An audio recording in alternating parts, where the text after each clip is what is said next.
Hello again, here is Bob Tejada with another tutorial for our public.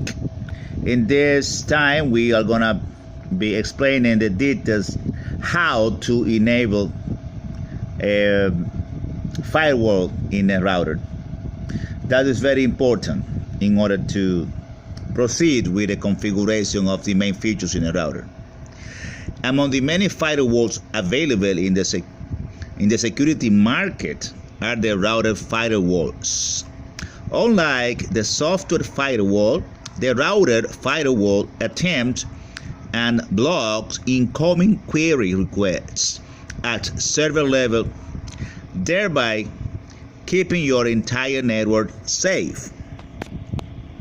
As the router is the endpoint of the most networks and is the only point connecting any computer on your network to the internet, turning on the router firewall keeps your network safe. Before you can turn on the router firewall, you will need the Internet Protocol address. You will need the Internet Protocol address of your router. To get the configuration page. To get the address, open the Run dialog by pressing Windows key plus R as in Roger, type CMD and press Enter.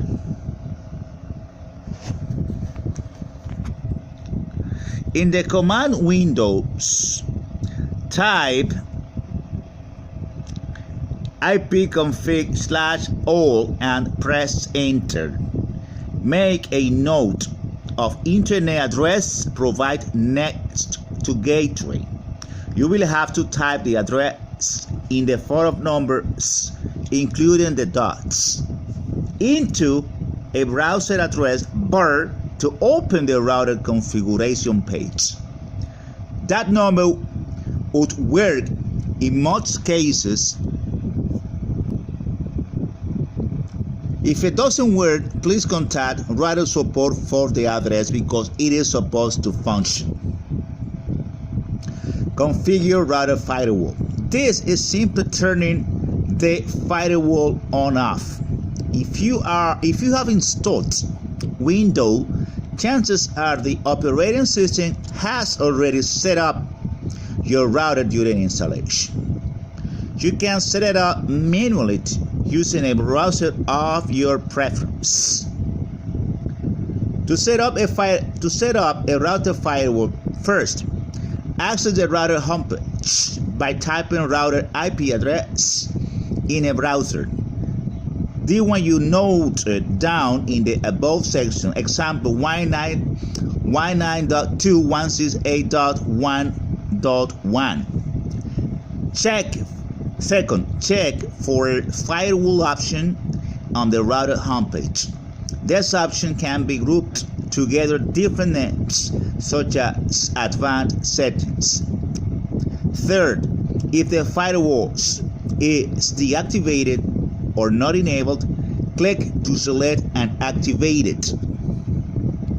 The image below, you can get any image in Google to enable the firewall.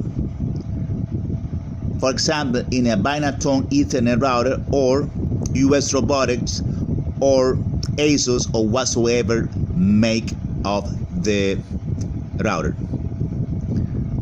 The router configuration page differs across different manufacturers. That is very important point. The router configuration page differs across different manufacturers.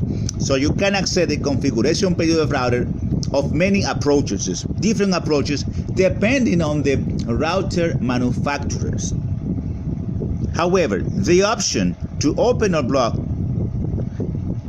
a set of ports should be present on all. You should look for port forwarding to block unauthorized access requests in a way that you do not block your important internet connections.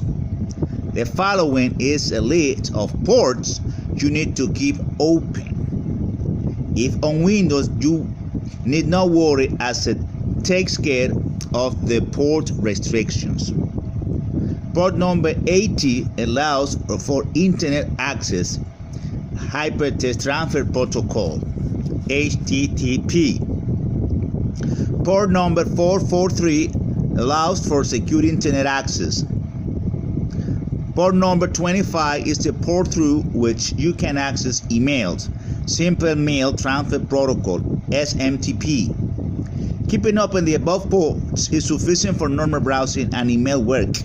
Additional ports may be required depending upon your special software needs. In that case, the software itself will take care of opening the required ports. Tip: the port 80 is the one that can provide problems. To know if you have a properly configured router, visit grc.com and run the Sheets UP test. This test checks if your router responds or ignores the universal plug-and-play devices. I repeat, visit the page grc.com and run the Shields Up test. The results should be ignored if you see negative results.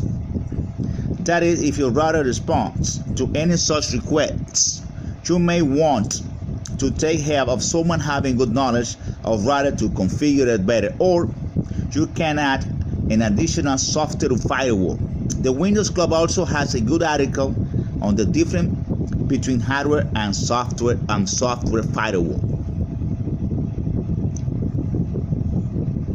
This explains how to configure and set up a router firewall and what ports to keep in mind.